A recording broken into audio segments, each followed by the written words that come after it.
দিন থাকলে রাত আসবে, আর রাত না থাকলে দিনের মর্ম বোঝা যেত না। অতএব বাতিল থাকবে, হক থাকবে, বাতিল থাকবে।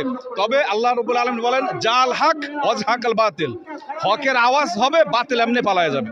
বাতিল আসবে ইনশাআল্লাহ, কিন্তু এই বাতিলকে আমরা ভয় পাই না। এই বাতিল দুনিয়া শুরু থেকে বয়ে আসতেছে, ইনশাআল্লাহ শেষ পর্যন্ত থাকবে। তবে হকের একটা দল ইনশাআল্লাহ এই জমিনে প্রতিষ্ঠিত থাকবে। আলহামদুলিল্লাহ, আসসালামু আলাইকুম রহমতুল্লাহ। প্রিয় দেশবাসী, আজকের আমরা সরারদি উদ্যানে সমবেত হয়েছি একটা মহৎ উদ্দেশ্যকে সামনে রেখে।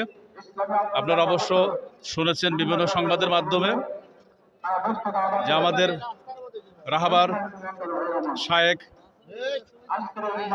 শায়েখে চরমনায় পীর সাহেব হুজুরের আহ্বানে আমরা এখানে এসেছি। আর আমাদের এখানে আসার মূল লক্ষ্য একটা কথা সংক্ষেপে আমি বলি, কোরআনের রাজ এই জমির জন্য বাস্তবায়ন হয়, সেই নিরিহেই সকল আমাদের প্রচেষ্টা। আমরা যারা এখানে হাজির হয়েছি, আপনারা বিভিন্ন গণমাধ্যমের মাধ্যমে জানতে পেরেছেন, হয়তোবা এখানে কয়েক লক্ষ মানুষ এখানে সমবেত হয়েছে। এই মানুষগুলো এখান থেকে যে শিক্ষা নিয়ে আমরা যাচ্ছি, এর উপরে আমরা ইনশাআল্লাহ আগামীতে চলার চেষ্টা করব এবং দেশবাসী সবার কাছে আহ্বান করব, দেশবাসী সবাই এক নজর দেখুন এবং ভাবুন। শান্তি যদি আমরা পেতে চাই, অবশ্যই আমাদেরকে কোরআনের ছায়াতলে আসতে হবে, ইসলামের ছায়াতলে আসতে হবে, নতুবা ভিন্ন পথে। আমি একটু উদাহরণ দিলে আপনারা বুঝতে পারবেন। গাভী দুধ দেয় কিন্তু বলদের দুধ দেয় না। কিন্তু দুধ খাওয়ার যদি কেউ আশা করে, তাহলে গোয়াল ঘরে গেলে গাভীর থেকে দুধ নিতে হবে।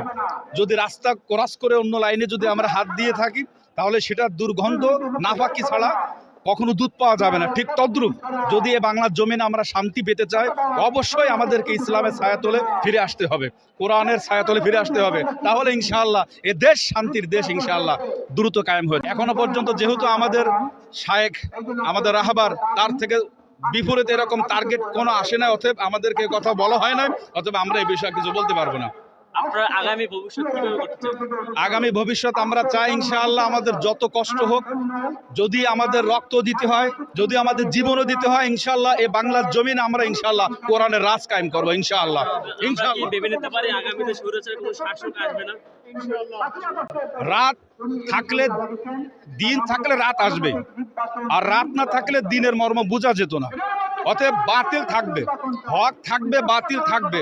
তবে আল্লাহ রাব্বুল আলামিন বলেন জাল হক ওয়াজহাকাল বাতিল, হকের আওয়াজ হবে, বাতিল এমনি পালায় যাবে।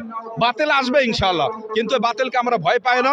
এই বাতিল দুনিয়া শুরু থেকে বয়ে আসতেছে, ইনশাআল্লাহ শেষ পর্যন্ত থাকবে। তবে হকের একটা দল ইনশাআল্লাহ এই জমিনে প্রতিষ্ঠিত থাকবে। আমরা ইতিমধ্যে একটা গুলো শুনতে পাচ্ছি যে এখানকার বেশিরভাগ মুসল্লিদের ভাড়া করে আনা, আসলে এটা কতটুকু যুক্তিযুক্ত? না, আমি আমার এই জমিনে, আল্লাহর এই জমিনে দাঁড়িয়ে বলতেছি, আমি আমার স্বজ্ঞানে স্বইচ্ছায় নিজের থেকে খুশি খুশি মনে, আমার আম্মা বলছেন যাও, আমার বিবি সাহেবা বলতেছেন ওখানে অনেক দুর্ঘটনা হলেও হতে পারে, গাড়িতে অনেক দুর্ঘটনা হলে হতে পারে।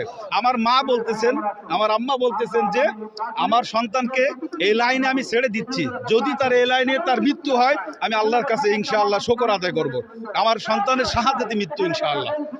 অতএব আমরা, আমাদের কেউ জোর জবরদস্তি করে নাই, কেউ আমাদেরকে লোভ লালসা দেখায় না, কেউ আমাদেরকে বাজেটও করে নাই। আমরা আমাদের অর্জিত পরিশ্রমের টাকা দিয়ে আমরা খুশি খুশি মনে দিন ইসলাম বাস্তবায়ন করার জন্য আমরা গ্রাম থেকে ঢাকা শহরে এসেছি। আপনি কোথা থেকে আছেন? আমি খুলনা থেকে এসেছি। আপনি খুলনা থেকে আছেন, আপনি কোনো কমিটি পদ বা কোনো? না, আমি এখনো পর্যন্ত, আমি মনে করি আমি এখনো কমজোরি, আমার এখনো বয়স কম। ইনশাআল্লাহ আল্লাহ তৌফিক দিলে, আল্লাহ যদি হুকুম করে যে ইসলামের অমুক একটা পথ তোমাকে নিতে হবে পরিচালনা করার জন্য, ইনশাআল্লাহ তখন ভেবে দেখা যাবে।